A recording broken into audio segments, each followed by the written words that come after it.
হরে Krishna everyone, কেমন আছেন সবাই? আজকে আসছে টাঙ্গাইলের একটি নিরামিষ ভোজনালয়, শ্রী শ্রী রাধা গোবিন্দর ভোজনালয়। এখানে যা কিছু আছে সব কিছুই নিরামিষ আইটেম।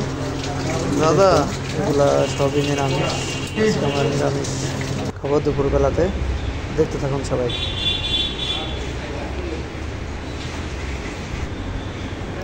তো আমরা নিয়েছিলাম ভাতের সাথে একটা পাকোড়া দিয়েছিল, ডাল, কচুর শাক, ঢেঁড়সের চচ্চড়ি,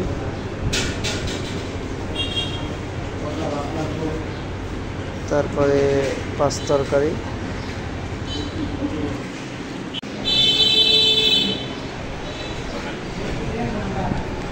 তো খাওয়া দাওয়া শেষে আমরা টাঙ্গাইল বড় কালীবাড়ি মন্দিরে মায়ের দর্শন করে নাকি একটু ঘোরাফেরা করে বাসার দিকে রওনা দিলাম আর কি।